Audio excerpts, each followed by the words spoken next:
Our Glimpses of Grace moment gives witness to the ways the Spirit moves in us, bringing life and hope. Thank you, Jane Pacheco, for sharing your glimpses of grace this day. I invite us all to listen. Hi, I'm Jane. I'm a mother, daughter, partner, friend, seeker, changemaker, and storyteller, sharing a moment of my story with you today from the middle of a weird pause in what is hopefully the middle of my life. Many weeks ago, when the official school closings kicked off a series of stay-at-home orders in Michigan, I immediately turned to the stories of my life that had served me in the past. Order, ritual, research, authority, productivity. These longtime friends had always helped before, and I thought I could count on them in these strange days too. At first, I was eager to engage my go-to pals to help organize my days, plan my future, and catalog my progress. But as days stretched into weeks and then months, a new and constant companion took up residence, shrugging off invitations to work with my old life skills. Her name is Unknowing, and I am not going to lie. At first, it looked like she was being smug to my besties. Though I am still reluctant to embrace her fully, I have to admit that Unknowing's omnipresence has allowed me to start seeing a few things differently in recent days. Perhaps even offered a number of glimpses of grace. First of all, and not unironically, being in a place of not knowing has unearthed a bevy of things that can be known. I'd like to share 3 things that bring steady comfort to me right now.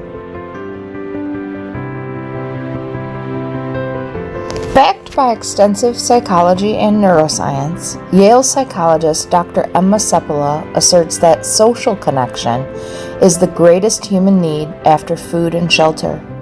My stay home, stay safe experience has backed that up 100%, and I am certain that people will always find a way to connect, maybe even hundreds of ways. Texting, calling, Zooming, even good old regular mail.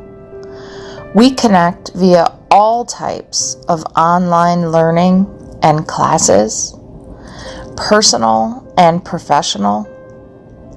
There are music lessons, concerts of all sizes, global, national, and even more local. There are games, cards, trivia, online and in person, book discussion groups, connecting or reconnecting with family and friends. No one is too far away.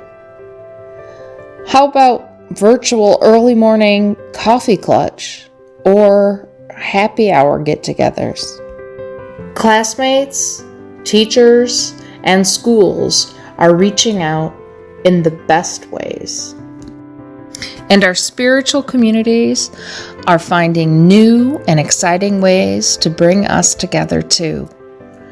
We are still sharing holiday traditions and food and love from a distance, as well as streaming live yoga and other group exercise with our people. And then there is time for baking treats and breads and cooking new foods and even new life skills for some of us. We are building and growing, sharing, giving, receiving, and we are all part of something bigger. No, these connections are not the same as being in person, but beforehand, I never would have imagined there could be so much connection in isolation.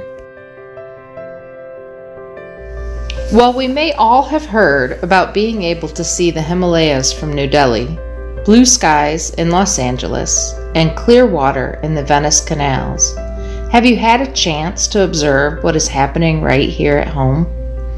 Spring sprang, and with it buds, blooms, and flowers. Grass is growing, bees and butterflies are frolicking. It is astoundingly beautiful. Nature beckons us to connect to the earth. Grounded, my anxiety subsides, and grateful wonder pours in. Which brings me to share a final realization that unknowing has illuminated. The sticky wicket of holding both joy and sorrow simultaneously. There may be no escaping the bad news, but there is also no way to ignore the good news. In fact, one might argue that you cannot really experience either without experiencing both. So I practice sitting with my new friend, unknowing, in seemingly unrelenting stillness, and I breathe and I try to listen.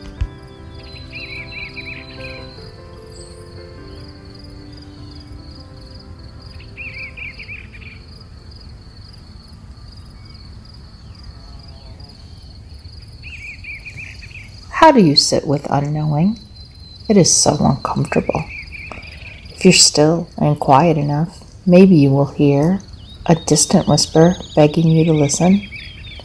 Maybe what you thought you knew was just a story. Be careful here. That momentary reveal uncovers yet another, and there is so much more respite in known stories, foundational and familiar versions of how to exist. Not at all like the unraveling, challenging, thriving stories of how to live.